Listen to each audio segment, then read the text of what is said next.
If the Polygon Siskiu T8 was any better value, it'd come with a free set of steak knives. Polygon are one of a number of brands direct to consumer now, allowing them to offer some really hot pricing. And this one here comes in at less than 3 gorillas. So what do you get for your money? What kind of performance does 3 grand get you nowadays? This is a 140mm travel 29er with an alloy frame, though you can get this bike in a 150mm version with 275 wheels. Though depending on the frame size you ride, you might only have one wheel size option. In a size small, it's 275 only. In a size medium, you can get either wheel option, while in a large or extra large frame, it's 2.9er only. We've been riding a medium in a 29-inch wheel. When you have a look at what this bike offers, it really is nailing a lot of those must-haves for a modern trail bike. It's got a dropper post, it's got a single ring drivetrain with a wide range 11 to 46 tooth cassette. It comes with tubeless tyres, though you will have to add tubeless tape and tubeless valves to get it set up. It even comes with a good quality fork too, with 35mm legs. The new RockShox Revelation is super stiff. A wide bar and a short stem round out the package. To hit such a sharp price point and still deliver on those key items, Polygon have saved a few bucks in some other areas.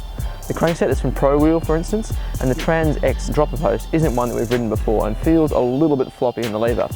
Absolutely all of those fundamentals are covered, but of course it's how it rides that really matters. So let's have a look at how it performs on the trail. It took us a couple of rides to get the feel for the Siskiu. Long story short, getting the most out of the bike takes a bit of attention. We found that the suspension setup and tyre pressures made a very big difference on this bike, and until we got this right, it all felt a little chattery and tiring in the rough. First up, we converted the Siskiu's wheels for tubeless. Now this is a must do. The tyres are quite a hard compound, so you really need to go tubeless and drop the pressures, or they do tend to skate around. A softer suspension setup and a moderately fast rebound speed was the best approach for this bike. Set up like this, the suspension stays nice and active, which helps the bike hold speed better in the rough and gave us a lot more grip in the corners. With the fork, we actually removed one of the bottomless tokens from the air spring and followed the recommended pressure guide on the fork leg. Again, this is a slightly softer setup than we'd usually run, but it seemed to work best for this bike.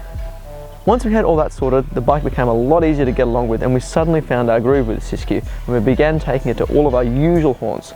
The riding position is great. The wide cockpit and the stiff fork put you in a strong and commanding position, encouraging you to take control, and 140mm travel will get you out of trouble most times. It's exactly the kind of feeling you want if you're an intermediate rider looking to push your skills to the next level. Given the price, the sub 14 kilogram weight is pretty damn good. Pedaling performance was a massive surprise too. It's a real standout element for this bike. The shock has 3 compression settings, open, firm and locked, but we rarely flicked it out of the open position. Any niggles? Well yeah, there's a fair bit of cable rattle going on, and there aren't any water bottle mounts.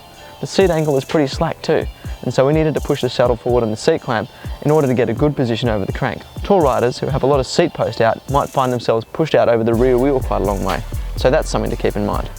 Right out of the box, and I do literally mean out of the box, because that's how this bike will come shipped to you, it's a great bike for the money.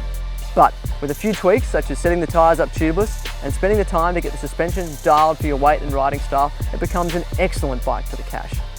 It's never going to be as quiet, as refined, or as light or as smooth as some of the bikes we test here at Flow, but you need to remember that this bike is less than 3,000 bucks. Look what you're getting for under 3 grand. It's an excellent proposition if you're someone who wants a good solid trail bike but doesn't have a bucket load of cash to spend.